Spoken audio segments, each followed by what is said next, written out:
नमस्कार मंडळी, श्री स्वामी समर्थ. स्वागत आहे तुमचं माझ्या यूट्यूब चॅनलवरती. आजचा दिवस तुम्हा सर्वांना खूप छान, सुखाचा, आनंदाचा आणि समाधानाचा जाऊ देत, हीच मी स्वामींच्या चरणी प्रार्थना करते आणि आजच्या या नवीन व्हिडिओला सुरुवात करते. पण त्या अगोदर तुम्ही माझ्या चॅनलवरती जर नवीन असाल तर चॅनलला पण लगेच सबस्क्राईब करा आणि कमेंटमध्ये श्री स्वामी समर्थ लिहायला अजिबात विसरू नका.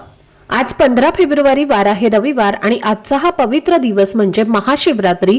त्यामुळे आपल्या संपूर्ण यूट्यूब परिवाराला महाशिवरात्रीच्या खूप खूप मनापासून हार्दिक शुभेच्छा. प्रत्येक महिन्यात अमावस्येचा एक दिवस आधी शिवरात्री येते, पण माघ महिन्याच्या कृष्ण पक्षातील चतुर्दशीला येणारी शिवरात्री ही वर्षातली सर्वात मोठी आणि विशेष मानली जाते आणि तिलाच आपण महाशिवरात्री म्हणतो. महाशिवरात्री म्हणजे भगवान शिवशंकरांची महान रात्र आणि हा दिवस पूर्णपणे त्यांना समर्पित असतो. भक्तांच्या श्रद्धेनुसार या पवित्र दिवशी प्रत्येक शिवलिंगामध्ये शिवतत्व अधिक प्रमाणामध्ये जागृत असतं. त्यामुळे या दिवशी केलेली पूजा, जप, उपवास आणि प्रार्थना विशेष फलदायी मानली जाते. असं मानलं जातं की या दिवशी व्रत केल्याने आणि मनापासून महादेवांची उपासना केल्याने जीवनातील संकट कमी होतात आणि मनाला शांती आणि समाधान मिळतं. यावर्षी महाशिवरात्रीची तिथी 15 फेब्रुवारी रोजी सकाळी 5:17 सुरू होत आहे आणि 16 फेब्रुवारीला सकाळी 6:59 समाप्त होत आहे आणि उदय तिथीनुसार आजच महाशिवरात्री साजरी केली जात आहे.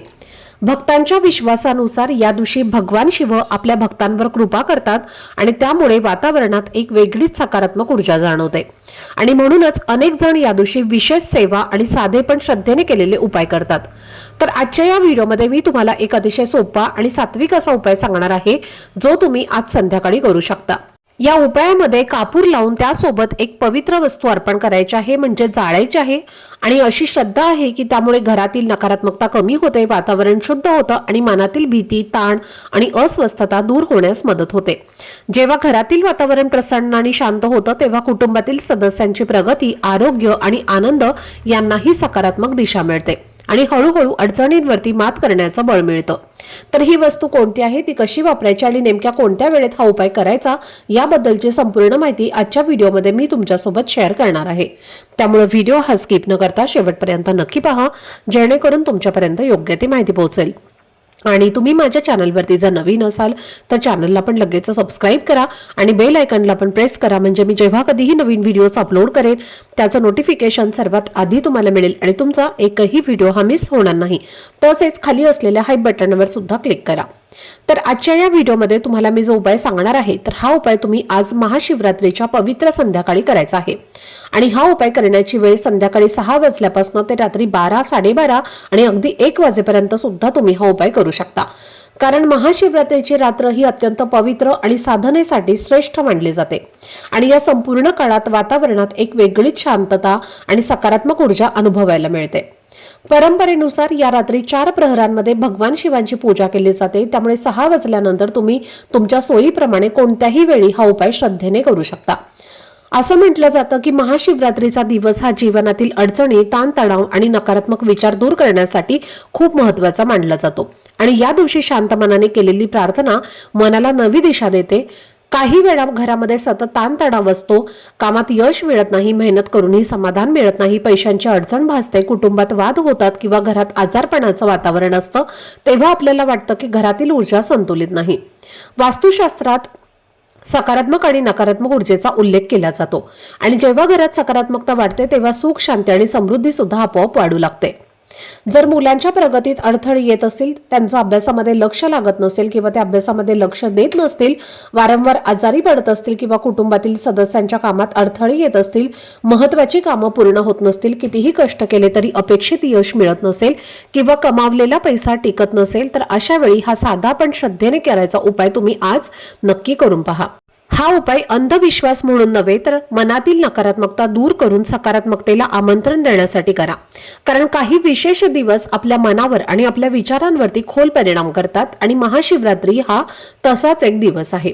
हा उपाय सुरू करण्यापूर्वी सर्वप्रथम तुमच्या देवघरात स्वच्छतेने दिवा लावा, धूप किंवा अगरबत्ती लावा आणि शांतपणे भगवान शिवांचं नामस्मरण करा. त्यानंतर घराच्या मुख्य प्रवेशद्वाराजवळ एक दिवा लावा. तूप किंवा मोहरीच्या तेलाचा दिवा लावला तरीही चालेल. कारण प्रवेशद्वार हे घरात येणाऱ्या ऊर्जेचं स्थान मानलं जातं आणि तिथे प्रकाश केल्याने सकारात्मकतेचं स्वागत होतं अशी भावना आहे। त्यानंतर तुळशीपाशी सुद्धा एक तुपाचा दिवा लावा, कारण तुळस ही पवित्रतेचे आणि सात्विकतेचे प्रतीक मानली जाते आणि या दिव्याच्या प्रकाशाने घरातील अंधारासोबतच मनातील अंधार सुद्धा दूर हो अशी प्रार्थना करा। यानंतर शांत चित्ताने तुम्हाला उपाय करायचा आहे।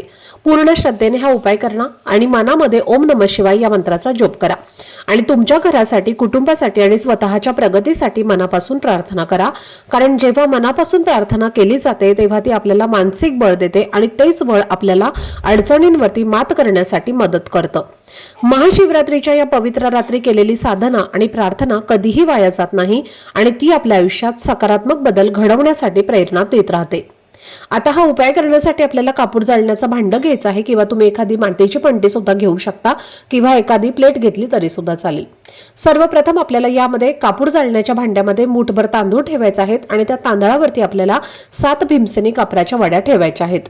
जर तुमच्याकडे भीमसेनी कापूर नसेल तर साधा कापूर घेतला तरीही चालेल। त्यासोबतच चिमूटभर काळे तीळ घ्यायचे आहेत। काळेच तीळ तुम्हाला घ्यायचे आहेत, पांढरे तीळ तुम्हाला घ्यायचे नाहीत, कारण काळे तीळ जे आहेत तर ते नकारात्मकता, पितृदोष दूर करण्यासाठी खूप प्रभावी असतात आणि जे पांढरे तीळ असतात तर ते लक्ष्मी प्राप्तीसाठी वापरले जातात आणि म्हणून तुम्हाला उपाय करण्यासाठी काळे तीळच घ्यायचे आहेत।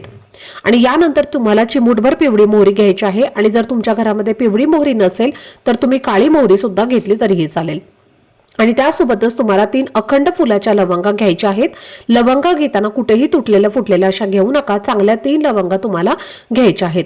आणि यानंतर काय करायचं आहे, आपण ते कापूर जाळण्याचं भांड घेतलेलं आहे तर त्यामध्ये तुम्हाला सर्वप्रथम तांदूळ ठेवायचा आहे। तांदळावरती 7 कापराच्या वड्या ठेवायच्या आहेत, त्यासोबत 3 लवंगा ठेवायच्या आहेत आणि त्यानंतर आपल्या हातामध्ये चिमूटभर काळे तीळ आणि चिमूटभर पिवळी मोहरी किंवा काळी मोहरी तुमच्या हातामध्ये घ्यायची आहे। आणि सर्वप्रथम ही जाळण्याआधी तुम्हाला तुमच्या घरातील प्रत्येक व्यक्तीवरनं डोक्यापासून ते खाली पायापर्यंत 7 वेळेला उतरवून घ्यायचे आहे। खास करून घरातील लहान मुलांवरनं, आजारी व्यक्तीवरनं उतरवून घ्यायचे आहे। आपल्या घराच्या मुख्य प्रवेशद्वारावरनं सुद्धा उतरवून घ्यायचे आहे आणि त्यानंतर या 2 वस्तू ज्या आहेत तर त्या सुद्धा तुम्हाला त्या कापूर जाळण्याच्या भांड्यामध्ये कापुरासोबत टाकायच्या आहेत। त्यानंतर हा जो कापूर आहे तर तो आपल्याला आपल्या देवघरासमोर प्रज्वलित करायचा आहे। कापूर प्रज्वलित केल्यानंतर तुम्हाला महामृत्युंजय मंत्राचा जप करायचा आहे किंवा ओम नमः शिवाय या मंत्राचा तुम्ही जप करू शकता। त्यानंतर हे भांड देवघरासमोरनं उचलून घ्यायचं आहे आणि त्याचा धूर हा संपूर्ण घरामध्ये तुम्हाला फिरवायचा आहे। आपल्या वास्तूमध्ये फिरवायचा आहे, घराच्या प्रत्येक कोपऱ्यामध्ये फिरवायचा आहे आणि हा धूर फिरवत असताना सुद्धा तुम्हाला ओम नमः शिवाय, ओम नमः शिवाय या मंत्राचा जप करायचा आहे। जेव्हा तुम्ही या प्रभावी मंत्राचा जप करता, हा धूर आपल्या घरामध्ये फिरवता, तेव्हा आपल्या घरात असणारे सर्व दोष, अडचणी, दुःख, संकट, दारिद्र्य हे दूर होतं आणि त्यानंतर तुम्हाला हे जे भांड आहे तर ते आपल्या घराच्या मुख्य प्रवेशद्वाराच्या उंबरट्यावरती मधोमध ठेवायचं आहे।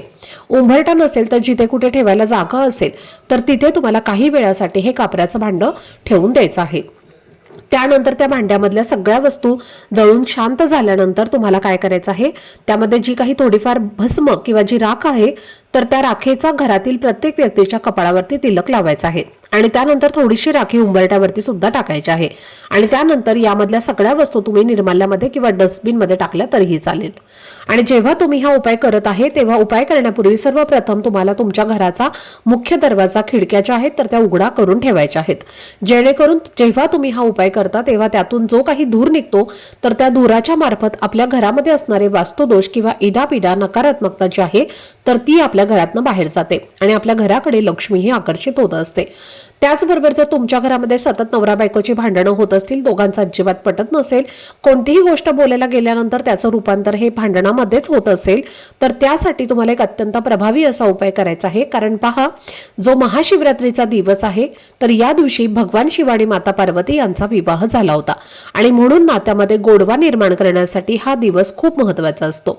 या दिवशी नवरा आणि बायको या दोघांनी मिळून व्रत करायचं आहे आणि त्यानंतर दोघांनी मिळून महादेवांची पूजा करायची आहे आणि संध्याकाळी तुम्हाला 2 कापराच्या वड्या, 2 लवंगा, 2 हिरव्या वेलची घेऊन तुम्हाला त्या प्रज्वलित करायच्या आहेत आणि महादेवांची आरती जी तुम्हाला येते तर ती आरती तुम्हाला तुमच्या देवघरामध्ये असणाऱ्या शिवलिंगासमोर करायची आहे आणि दोन्ही हात जोडून तुमच्या दोघांमध्ये जे काही वादविवाद आहेत तर ते दूर होण्यासाठी तुम्हाला मनोभावे प्रार्थना करायची आहे।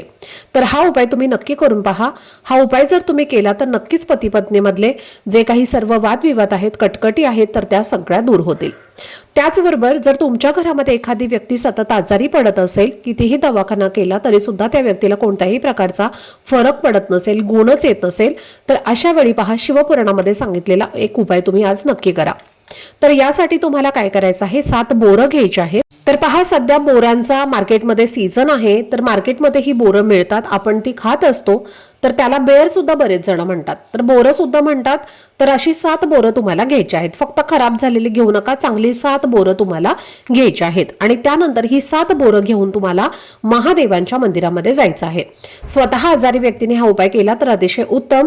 तर हे 7 बोरं आपल्या हाताने घ्यायचं आहेत आणि आपल्या डोक्यावरनं ज्या प्रकारे घड्याळाचा काटा फिरतो त्या प्रकारे 7 वेळेला फिरवून शिवलिंगावरती अर्पण करायचं आहे. आणि जर आजारी व्यक्तीला स्वतः उपाय करणं शक्य नसेल तर घरातील एखाद्या व्यक्तीने 7 बोरं घ्यायची आहेत आणि आजारी व्यक्तीवरनं 7 वेळेला सांगितल्याप्रमाणे फिरवून घ्यायचे आहेत आणि महादेवांच्या मंदिरामध्ये जाऊन शिवलिंगावरती अर्पण करायचे आहेत. हा उपाय सुद्धा तुम्ही आज महाशिवरात्रीला करू शकता. हा उपाय शिवपुराणामध्ये सांगितलेला आहे आणि तोच उपाय तुमच्यासोबत मी शेअर केलेला आहे. त्याचबरोबर जर तुमच्या घरामध्ये सतत पैशांच्या अडचणी येत असतील, आलेला पैसाच घरामध्ये टिकत नसेल, जिथे तुम्ही 5 रुपये कमवता तिथे तुम्ही 100 रुपये खर्च करत असाल किंवा तुमची कोणतीही इच्छा मनोकामना ही पूर्ण होत नसेल, तुमच्या मनात एखादी इच्छा आहे आणि तुम्ही प्रयत्न सुद्धा भरपूर करताय पण ती इच्छा पूर्ण होण्यासाठी नशिबाची साथच तुम्हाला मिळत नसेल, कोणत्याही कामामध्ये तुम्हाला यश मिळत नसेल, तर आज महाशिवरात्रीला एक उपाय तुम्हाला करायचा आहे. हा उपाय तुम्ही दिवसभरामध्ये आज कधीही करू शकता. तर उपाय करण्यासाठी तुम्हाला 11 आंब्याची पानं घ्यायची आहेत. पानं घेताना चांगली घ्या. सर्वप्रथम ही पानं धुवून घ्या आणि एकावर एक ही पानं ठेवून तुम्हाला एका पांढऱ्या रंगाच्या धाग्यामध्ये बांधून घ्यायची आहेत. त्यानंतर या प्रत्येक पानाला तुम्हाला थोडं थोडं मध लावायचं आहे आणि त्यानंतर ही जी पानं आहेत तर ती तुम्हाला महादेवांच्या मंदिरामध्ये जाऊन अशोक सुंदरीच्या जागी अर्पण करायचं आहे. शिवलिंगावरती अशोक सुंदरीचं स्थान कुठे असतं, तर जेव्हा आपण शिवलिंगावरती पाणी ओततो तेव्हा जे पाणी जाण्याचं जे ठिकाण असतं तर तिथे तुम्हाला हे पानं जे आहे तर ते अर्पण करायचं आहे. आणि हे दोन्ही हात जोडून तुम्हाला तुमच्या इच्छा मनोकामना पूर्ण होण्यासाठी, आर्थिक स्थैर्य घरामध्ये राहावं यासाठी मनोभावे प्रार्थना करायची आहे. तर हा एक उपाय सुद्धा आज महाशिवरात्रीला तुम्ही करू शकता.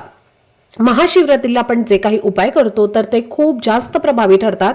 फक्त उपाय करत असताना मनामध्ये श्रद्धा, निष्ठा आणि विश्वास असायला हवा. भक्तिभावाने आणि श्रद्धेने जर आपण हा उपाय केला तर ते नक्कीच कारगर ठरतात. 100% आपल्याला त्याचा उपयोग होतो. तर ही अत्यंत महत्त्वाची माहिती मला तुमच्यासोबत शेअर करायची होती. आजचा हा व्हिडिओ जर तुम्हाला आवडला असेल, माहितीपूर्ण वाटला असेल तर व्हिडिओला लाईक, शेअर आणि चॅनलला सबस्क्राईब नक्की करा. भेटूयात पुढच्या व्हिडिओमध्ये. तोपर्यंत सर्वांना श्री स्वामी समर्थ.